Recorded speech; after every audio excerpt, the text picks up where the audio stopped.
Saya dari Manado, saya dari Minahasa, latar belakang saya dari Katolik sebelumnya. Dan alhamdulillah saya bukan lagi mu'alaf sekarang, saya sudah menjadi muslimah. Di tengah-tengah keluarga, di saat saya memutuskan untuk menjadi mu'alaf, saya ditinggalkan oleh keluarga. Saya dibicarakan dan saya disampaikan bahwa saya telah tiada, keluar dari keluarga. Mungkin Bapak Ibu bisa melihat saya sebagai seorang entrepreneur, sebagai seorang pengusaha.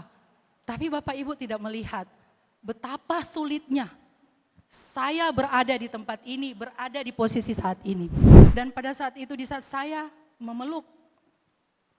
memilih untuk menjadi muslim, hilang pekerjaan saya.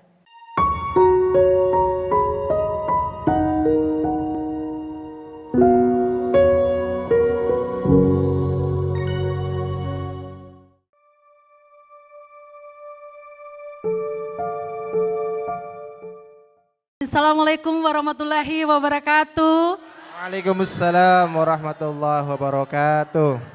Alhamdulillah, yang menjawab salam saya, rezekinya melimpah, panjang umur, insya Allah.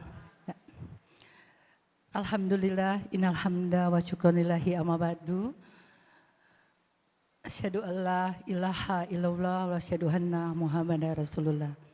Alhamdulillah, saya diundang di tempat ini, Masya Allah, ini luar biasa buat saya, karena ini adalah tempat kelahiran saya, yang saya banggakan Masjid Agung Sunda Kelapa, dan juga pada Dewan Pengurus yang hadir di tempat ini, beserta jajaran dan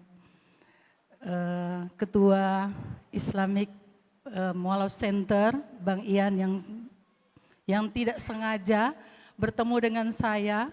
Alhamdulillah, hari ini saya diundang di sini kembali lagi kepada tempat kelahiran saya. Alhamdulillah, saya bersyahadat di masjid ini 16 tahun yang lalu. Masya Allah. Lama ya, kalau dilihat saat ini saya kalau kelahiran kembali artinya saya ulang tahun dan masih kelihatan muda, betul tidak ya? Saya dari Manado, tadi saya melihat ada kawanua juga bersyahadat, alhamdulillah. Saya dari Manado, saya dari Minahasa, latar belakang saya dari Katolik sebelumnya. Dan alhamdulillah saya bukan lagi mu'alaf sekarang, saya sudah menjadi muslimah. Ya.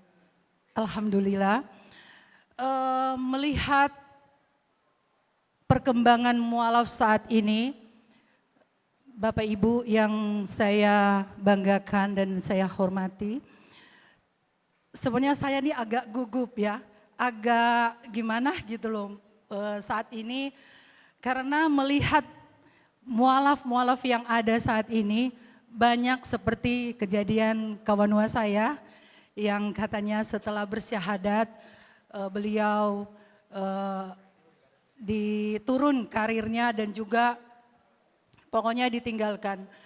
Melihat seperti kawanua saya pun merasakan sama seperti beliau. Di saat saya mu'alaf, di saat saya mengambil satu keputusan, di saat saya memilih untuk menjadi muslim, itu luar biasa buat saya ujiannya. Mohon maaf, keluarga saya semua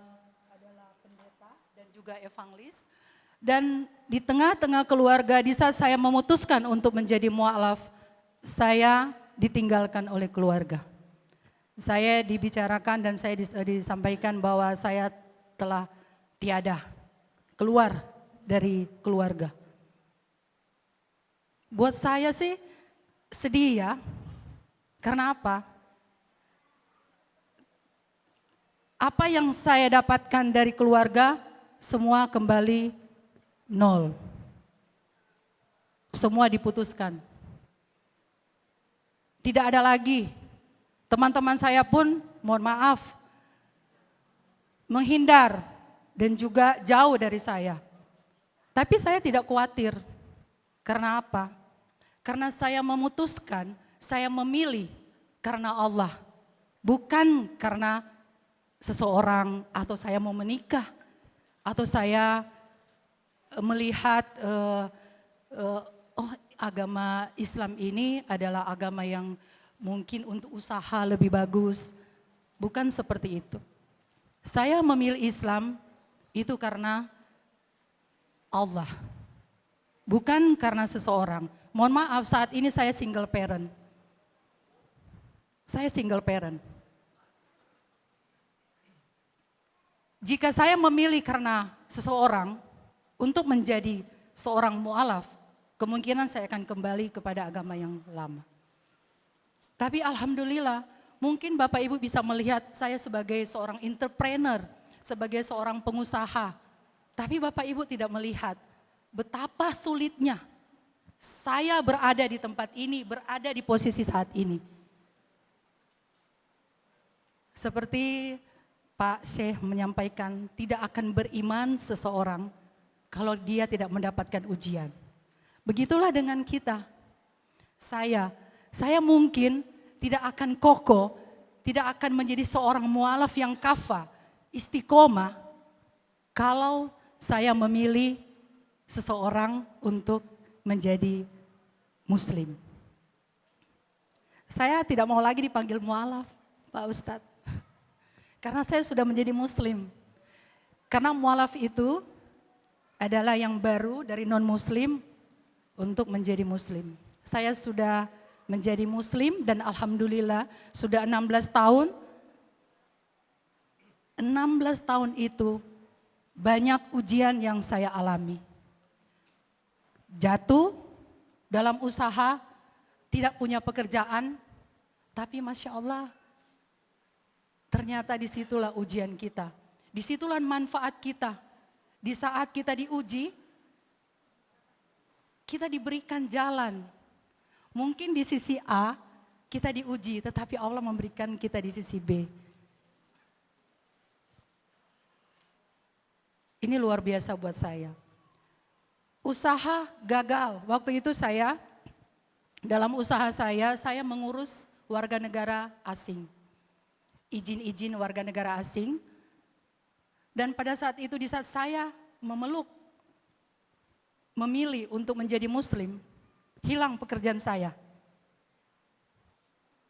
Tapi saya diketemukan dengan seseorang yang saya tidak kenal, dan Masya Allah, dia memberikan saya jalan, dan alhamdulillah, jalan itu sampai saat ini, saya menjadi pengusaha, beliau memberikan masukan buat saya. Mungkin Bapak Ibu berpikir, seorang mu'alaf kok bisa membuka travel umroh? Impossible ya, mengerti pun tidak gitu ya. Tapi Masya Allah, alhamdulillah sampai saat ini, di saat saya membuka yayasan pada saat itu, saya diberikan seperti apa ya kalau istilah saat ini, diberikan jalur ya seseorang yang saya tidak perlu menyebutkan namanya, dan beliau memberikan saya izin untuk mendirikan yayasan. Yayasan itu adalah yayasan untuk menjadikan komunitas mu'alaf, dan saya masih ingat dulu saya ada di Mu'alaf Center, kita sama-sama berdiri Mu'alaf Center, waktu itu almarhum Ko Stephen, kami sama-sama berdiri untuk mendirikan Mu'alaf Center, dan salah satu saya adalah pembina di Mu'alaf Center. Dia memberikan jalan ke kita untuk saya bisa ada di sini dan saya bisa menjadi seorang pengusaha. Jadi Bapak Ibu, menjadi mu'alaf itu memang tidak gampang. Sulit sekali, sulit. Apalagi kalau kita mu'alaf hanya karena seseorang, karena kita mau menikah. Jangan deh. Kalau kita menikah, terus kita memilih untuk menjadi Islam, di saat kita mendapatkan goncangan, di saat kita mendapatkan ujian, kita akan kembali. Karena sudah terjadi beberapa teman-teman saya, di saat dia mendapatkan goncangan, di saat dia mendapatkan ujian, mungkin pasangannya dia tidak membina, tidak membawa dia dalam mungkin ya memberikan satu pencerahan. Akhirnya di saat mereka berantem, ya udah gue kembali. Nah inilah berarti kita memilih bukan karena Allah. Tapi kalau kita memilih karena Allah, ujian apapun yang ada di kita, mau kita jatuh sekalipun, tapi janji Allah tidak akan pernah berbohong kepada kita. Di saat kita jatuh, mungkin sebentar saja, Allah akan mengangkat kita. Menaikkan derajat kita, karena kita memilih karena Allah. Tapi karena kita memilih, mungkin seseorang pasangan kita, di saat kita jatuh, kita akan kembali dan kita selesai. Jadi jangan, mungkin tadi Pak Rompis ya, saya Sanger, saya dari Minahasa, dari Tondano. Bayangkan di Tondano saja, mungkin kawan Noah bisa tahu, tidak ada seorang muslim, Islam, mungkin 10% yang ada di sana. Di sana kalau kita melihat gereja-gereja, kurang untuk masjid. Tapi saya kembali ke sana, kembali ke Manado dengan keadaan saya seperti ini. Saya tidak pernah menanggalkan jilbab saya. Saya tidak pernah membuka jati diri saya sebagai seorang muslim. Walaupun saya di sana dihina, wah lu cantik kalau lu buka jilbab lu. Lu mungkin kalau saya ada problem, saya tidak pernah seperti tadi Pak Ustadz Adi Warman menyampaikan, kita tuh jangan dilihat kalau kita susah. Dan itu yang saya lakukan. Saya tidak pernah menunjukkan kepada keluarga saya bahwa saya susah. Saya tidak pernah menunjukkan bahwa saya ini menderita, tidak pernah. Saya ditinggalkan oleh suami saya tidak pernah menyampaikan kepada keluarga saya ditinggalkan oleh suami saya ditinggalkan oleh teman-teman saya sulit, susah. Tidak pernah saya menyampaikan kepada keluarga saya datang kepada keluarga saya sebagai seorang pengusaha. Saya datang kepada keluarga saya sebagai Viana yang muslim, Islam, dan saya mempunyai agama yang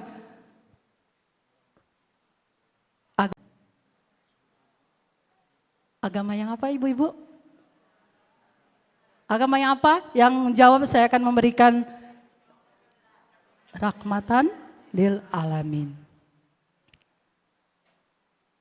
Kata saudara saya semua agama itu sama, buat saya beda. Sama tetapi saya hanya tentu. Jadi menjadi mualaf duduk saat ini, saya telah mungkin Bapak Ibu melihat, wah Bu Viana sekarang ini hebat, ya. Tapi sebelumnya di belakang saya, untuk saya menjadi seperti saat ini, banyak yang saya alami. Mohon maaf, difitnah, dihina. Mohon maaf, sampai saya pernah difitnah, sampai saya dipesantrenkan. Bayangkan aja, mohon maaf, pesantren kehidupan. Difitnah saya, 3 bulan saya mendekam. Apa keluarga saya bilang, itulah pilihan kamu. Tidak gampang menjadi seorang muslim. Tidak gampang menjadi seorang muslim, ibu-ibu. Berbahagialah mungkin ya bagi kita yang sudah muslim dari kecil, tapi saya anggap itu mualaf baru lahir. Ya, karena kita harus banyak belajar. Tidak gampang. Kalau kita mendapat ujian, di saat kita istiqomah, di saat kita ikhlas, insya Allah akan membuka semua jalan-jalan. Saya punya amalan Bapak Ibu. Di saat saya kesulitan, saya selalu mengamalkan surat Yasin. Di saat saya habis sholat, saya membaca surat Yasin. 5 waktu saya sholat, saya membaca surat Yasin. Di saat saya kemana-mana cuma satu, mungkin orang bilang apa hubungannya, konteksnya apa. Saya selalu asyhadu alla ilaha illallah wa asyhadu anna muhammadar rasulullah. Setiap saat keluar rumah, mungkin konteksnya akan berbeda. Mungkin ya Pak Syekh dan Pak Ustadz yang lain, beda. Apa sih sebenarnya, relevansinya seperti apa. Tapi selalu amalan itu yang selalu saya bawa. Dan alhamdulillah di saat saya mendapatkan kesesakan, mungkin di saat pekerjaan saya sulit, tapi di saat saya menyebutkan itu, ada aja pertolongan Allah buat saya. Itu Masya Allah. Pertolongan, saya mendirikan travel, ujian saya tuh luar biasa Bapak Ibu. Banyak ditipu, tapi alhamdulillah. Dari 2013 saya berdiri menjadi pendiri travel, jadi owner. Dan saat ini alhamdulillah saya mendapatkan satu kepercayaan juga untuk mengelola skincare. Dan alhamdulillah itu pun saya tidak pakai modal. Enggak ada modal Bapak Ibu, emang saya punya modal untuk mendirikan travel? Tidak. Yang tadi saya bilang hanya link. Link yang diberikan buat saya. Enggak pakai uang. Itu karena apa? Karena keyakinan kita bahwa kita tuh memilih. Ketika kita memilih berada pada jalan yang benar, maka Allah akan menambahkan hal-hal yang baik-baikan buat kita. Betul tidak Bapak Ibu? Betul ya? Saya lihat di sini mungkin banyak masalah. Dari rumah, masalah keluarga, masalah rumah tangga, masalah pekerjaan. Pasti ya, datang di sini itu untuk mendapat pencerahan. Tapi Bapak Ibu, jika kita istiqomah, kita belajar untuk ikhlas. Insya Allah mungkin Pak Rombis ya, kawan Nua.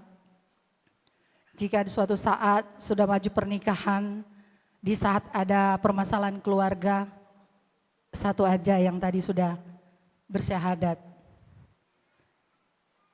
Antum memilih karena Allah, bukan karena pasangan. Jadi di saat kita ada goncangan dengan pasangan, kita tetap istiqomah. Begitu juga pekerjaan. Tadi saya mendengar juga di saat saya memutuskan untuk menjadi mu'alaf, saya ditinggalkan, bisnis saya hancur, pekerjaan saya kontraknya semuanya hilang, putus. Gak usah khawatir. Ibaratnya emas, ya. Emas itu kalau dimurnikan harus diapain? Dibakar, dipalu. Kalau kita bilang, kalau orang Manado bilang mokot apa? Toki-toki, ya. Toki-toki, mau palu sampai dipahat. Karena apa? Untuk mencapai kemurnian. Begitulah iman kita. Tidak akan beriman seseorang kalau dia tidak mendapatkan ujian. Begitu juga kita sebagai seorang mu'alaf. Tidak usah khawatir. Kalau kita diuji, itu tandanya Allah menyayangi kita. Betul tidak? Betul ya? Jadi saya mau menyampaikan sedikit motivasi buat saya dan juga buat Bapak Ibu bahwa banyak problem yang saya alami. Mungkin Bapak Ibu bisa melihat saya ini dulu kecil. Saking banyak masalah gitu loh. Tapi saya tidak pernah melihatkan kalau keluarga saya bilang gimana Fian, kabar baik, alhamdulillah kabar baik gitu loh. Kadang-kala dia kasih ayat-ayat ke saya juga kasih ayat-ayat ke mereka. Penguatan gitu kan. Dan pada suatu saat saya ditantang oleh keluarga saya bahwa Ustadz Anda yang paling hebat datang ke sini. Saya bilang kita tidak ada yang paling hebat, hanya Allah yang hebat. Saya tidak pernah mau menantang. Dulu saya pernah dengan membuat debat ya dengan almarhum Ihsan Mokoginta, Ustadz Ihsan Mokoginta dan guru saya Ustadz Nababan, mungkin bisa lihat di YouTube ya tentang trilogi.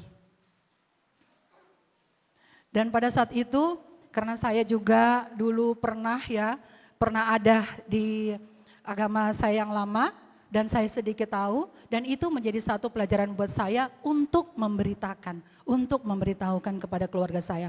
Memang keluarga saya saat ini menghormati saya ya, tapi 2 tahun saya dianggap tidak ada. 2 tahun saya dianggap tidak ada. Tapi satu hal yang saya mau sampaikan kepada Bapak Ibu. Kenapa saya diterima oleh mereka? Karena perilaku saya. Saya tidak pernah mengencam mereka. Saya tidak pernah menghina mereka dan saya tidak pernah membenarkan di depan mereka agama saya. Saya ingin melihat mereka tuh melihat saya. Dan alhamdulillah, Bapak Ibu tahu Manado, semua tuh apa namanya? Tidak ada yang halal di sana. Tapi setiap saya ke sana, Masya Allah, mereka sangat menghormati saya. Cuma memang ada teman-teman yang suka menyampaikan kepada saya, mungkin teman-teman sekolah saya, teman-teman kuliah saya menyampaikan, lu kalau misalnya buka jilbab lu tuh memang cantik banget, lu kayak dulu gitu kan. Tapi saya cuma tersenyum, saya tidak pernah marah sama mereka, lu kok gini-gini, enggak, tersenyum aja. Jadi kalau kita ada masalah, tersenyum aja, biar masalah kita Allah yang tahu. Betul ya? Jadi jangan memperlihatkan masalah kita, yang mualaf jangan memperlihatkan masalah kita. Karena di situ kita akan dihujat. Itulah pilihan lu, tuh kan, lu susah sekarang. Lu bagaimana coba kalau bukan kita. Tapi betul kata Syekh, semua dari nol. Sehingga kalau kita dari nol, kita bangga. Dan saya bangga diri saya saat ini. Saya dari nol. Sudah diingatkan 2 menit lagi. Saya sampai nggak bisa buka materi gitu kan, jadi saya motivasi aja ya memberikan inspiring karena waktunya sangat sedikit buat saya. Insya Allah nanti kalau mau bertanya-tanya, mau sharing dengan saya boleh, saya terbuka 24 jam. Bukan customer service saya yang 24 jam, tapi saya pun 24 jam insya Allah ya. Dan alhamdulillah hanya satu kekuatan saya yaitu Al-Quran. Di saat saya punya kesulitan, di saat saya aduh susah banget gini, saya selalu membuka Quran, membaca Quran dan selalu mengamalkan di dalam sholat. Setiap kali selesai sholat, saya selalu membaca surat Yasin. Al-Ikhlas, itu aja amalan saya. Dan insya Allah Bapak Ibu yang ada di sini, saya yakin akan lebih dari saya. Akan menjadi pengusaha-pengusaha yang sukses, terlebih kepada kawan saya insya Allah. Jadi satu hal yang saya mau sampaikan, percaya saja kepada apa yang menjadi keputusan kita, percaya apa yang menjadi pilihan kita karena perubahan itu bukan karena orang lain tetapi karena kita. Dan percaya bahwa Al-Quran itu adalah sumber kehidupan kita dan Al-Quran itu adalah kekuatan dari kita. Terima kasih. Assalamualaikum warahmatullahi wabarakatuh. Waalaikumsalam warahmatullahi wabarakatuh. Tepuk tangan Bu untuk Bu Viana ya. Luar biasa sekali inspirasi kisahnya ya untuk membuat semangat kita supaya tidak ngedown ketika terjadi masalah-masalah dalam kehidupan kita baik karir maupun yang lainnya. Baik, kita buka sesi pertanyaan 2 orang penanya ya. Yang mau bertanya disilahkan. Ya Ibu sebelah sana ya. Saya ingin bertanya kepada Mbak Viana ya bahwa memang ujian-ujian yang Allah berikan pada seorang mu'alaf itu seperti Syekh tadi itu Syekh Ahmad Al-Mirsi mengatakan bahwa pasti diuji karena enggak hanya beriman aja kata Allah akan keuji itu ya. Nah yang dan kebanyakan adalah harta ya. Nah, seperti tadi kasus-kasus yang kita lihat ya bahwa yang dari Manado tadi dan ibu yang dari Hindu itu juga tentang materi harta ya, karena memang harta itu berat sekali gitu dalam menjalankan kehidupan. Nah, apakah Mbak Viana ini punya ide bahwa bagaimana saya saya ikut tertarik ke sini dengan judulnya Empowering the Economic of Mu'alaf itu karena saya pikir nanti adalah suatu resolusi lah yang dikeluarkan bahwa ada kerjasama bersama dari mu'alaf-mu'alaf gitu loh. Karena kan kasusnya sama tuh mereka tentang ekonomi gitu loh ya. Bahwa akan ada nanti kerjasama gitu loh membantu sesama-sesama mu'alaf yang kesulitan baru-baru mu'alaf itu, baru masuk mu'alaf itu tentang ekonominya. Nah kira-kira Mbak Viana ada gak ide untuk membantu mereka-mereka jadi solusi ekonomi perekonomiannya. Ya silakan Ibu langsung. Ibu sebentar tadi saya lupa. Ibu Rini, ya, baik. Priti. Ibu Umriti. Oh, Umriti, saya bilang, Umriti. saya pikir Ibu Priti ya, jadi Pretty Woman. Oke, terima kasih Ibu, pertanyaannya luar biasa, sesuai dengan tema kita ya, bahwa menciptakan entrepreneur bagi mualaf ya. Tadi juga saya sudah membuka materinya tentang mualafpreneur. Memang kita tahu bersama mualaf ini pasti ekonomi yang kenanya, gitu ya, setuju ya, ekonomi. Ibu boleh tahu, Ibu latar belakangnya apa? Maksudnya kesehariannya Ibu apa?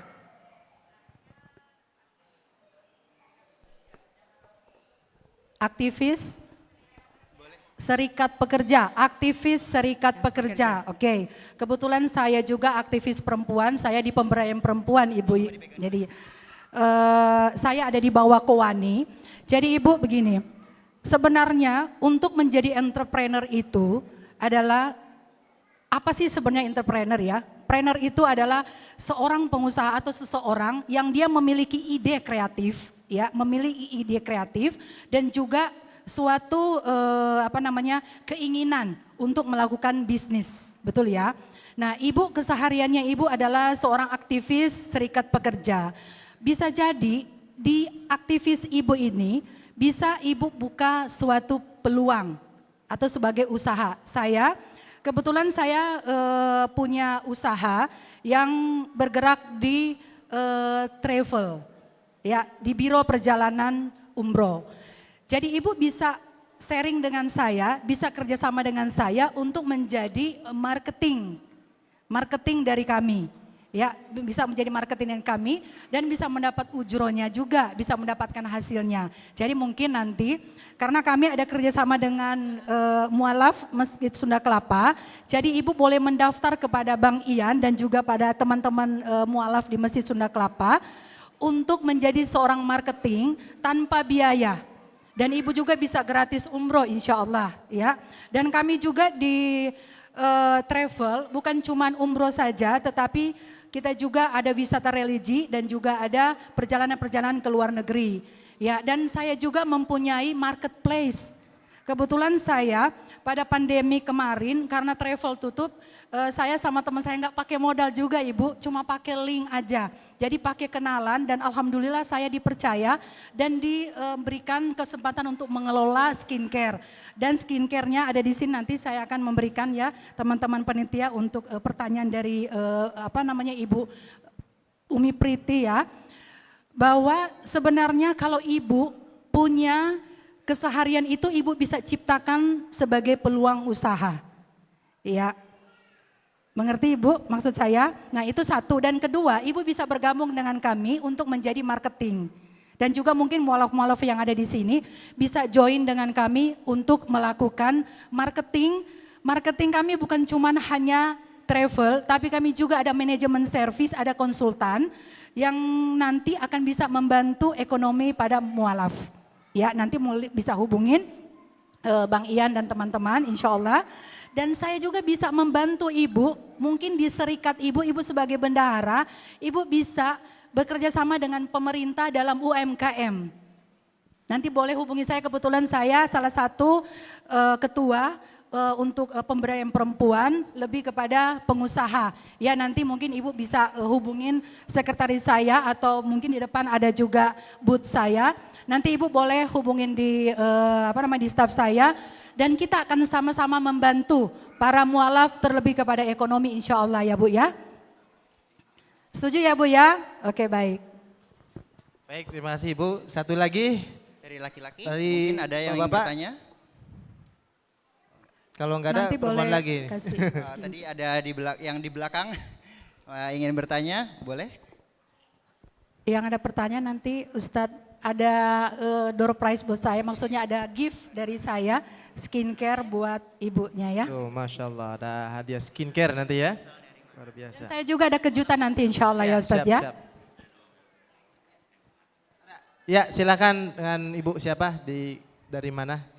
Assalamualaikum warahmatullahi wabarakatuh, Mbak Fiana. Waalaikumsalam. Waalaikumsalam warahmatullahi wabarakatuh. Saya dengan Lita. Ibu Nita ya? Ya, Ya. dari tahun 2009 mualaf di Masjid Raya Bintaro Jaya. Nah, yang ingin saya tanyakan saya sama seperti kisahnya Mbak Fiana. Jadi dari keluarga itu sampai sekarang mereka menginginkan saya untuk balik. Nah, ini baru beberapa hari ya Mbak Fiana ya, mama saya menghubungi saya nih, kamu balik ke rumah, ada iming-iming nih Mbak Fiana. Cuman tadi saya terinspirasi dengan Mbak Fiana, jangan melepas hijab. Karena memang dari keluarga saya kan keluarga Batak, yang kuat dengan adat dan juga agama mereka kuat. Yang mau saya tanyakan ke Mbak Fiana, bagaimana saya memberikan alasan supaya mereka bisa menerima alasan saya, karena kan kalau saya berikan alasan, nanti mereka akan katakan, emang Islam itu udah benar menurut kamu gitu Mbak Fiana. Oke, terima kasih Ibu Nita, saya langsung jawab ya, ini luar biasa pertanyaannya, Masya Allah ini luar biasa. Jadi Bapak Ibu, belum ada agama yang kembali dari surga, betul ya? Ustadz ya, betul ya? Belum ada agama siapapun yang kembali dari surga, jadi nggak usah khawatir, nggak usah takut untuk datang kepada keluarga dengan apa yang menjadi atribut kita atau apa yang menjadi ikon kita. Saya datang ke Manado, sebelumnya mohon maaf, teman saya ada yang dari Papua, dia juga mualaf sama dengan saya, tapi dia pulang ke Manado, dia buka. Apa katanya? Saya harus menghormati. Tambahan lagi Mbak Fiana, karena kan anak saya 2 orang itu dibawa oleh orang tua saya. Jadi ada sih kerinduan saya pengen bertemu mereka, cuman nggak bisa bertemu gitu. Baik. Jadi yang saya bawa cuman ini satu. Baik, siap insya Allah. Jadi kadang saya ada godaan, apa buka ya biar bisa ketemu sama anak gitu. Kadang saya godaannya seperti itu, antara anak dengan orang tua. Seperti itu Mbak Fiana. Baik, terima kasih. Enggak usah khawatir Ibu, kalau hak sudah pasti akan kembali ke kita. Asalkan Ibu istiqomah, asalkan Ibu percaya bahwa Ibu punya Allah. Ibu percaya suatu saat pasti akan ketemu sama posisinya dengan saya. Jika saya punya ikhtiar dan saya percaya Allah akan memberikan jalan buat saya dan itu akan terjadi. Kun fayakun.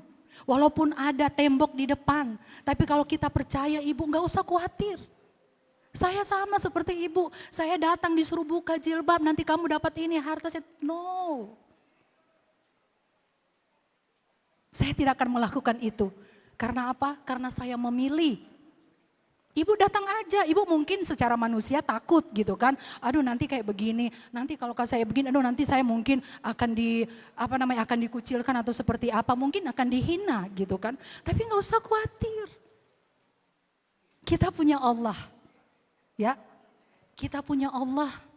Ibu percaya. Ibu yakin karena keyakinan kita inilah yang akan membawa kita. Bukan kata siapa, kita Bu.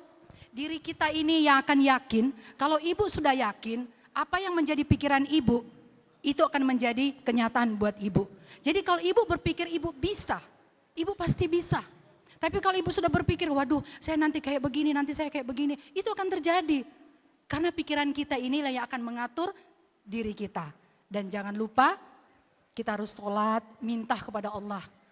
Bahwa yakin, bahwa suatu saat Ibu akan ketemu dengan anak Ibu.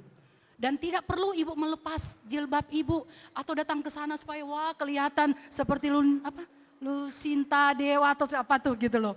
Nggak perlu Bu, Ibu udah cantik. Jangan pikirkan kata orang. Ibu harus pikirkan bahwa Ibu tuh berbeda, tampil berbeda dengan apa yang ada Ibu sekarang. Oke? Nanti kalau butuh bantuan, silakan hubungin saya, insya Allah saya akan bantu sesuai dengan kemampuan saya.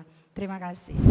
Kali ini kita sedang di perjalanan menuju Desa Berungai, Desa Semontai, Kecamatan Sepauk. Alhamdulillah tadi kita dari Kabupaten Sintang setelah melakukan perjalanan selama 3 jam dan kondisi jalannya ya seperti ini. Seperti para wakil semua lihat bahwasanya rintangannya ya ini jalan yang berlubang. Sudah ditunggu oleh para mualaf yang alhamdulillah berjumlah 17 orang yang dimana kita akan melakukan berbagai kegiatan di sana. Yakni yang pertama adalah melakukan syahadat. Asyhadu an la ilaha illallah. Melakukan sunatan massal untuk para mualaf tadi, kemudian kita akan melakukan bagian zakat. Tak lupa yang penting bahwasannya kita ke sana itu akan membagikan Al-Quran, karena kali ini merupakan wakaf Al-Quran dominan untuk Muslim pedalaman di Kalimantan Barat.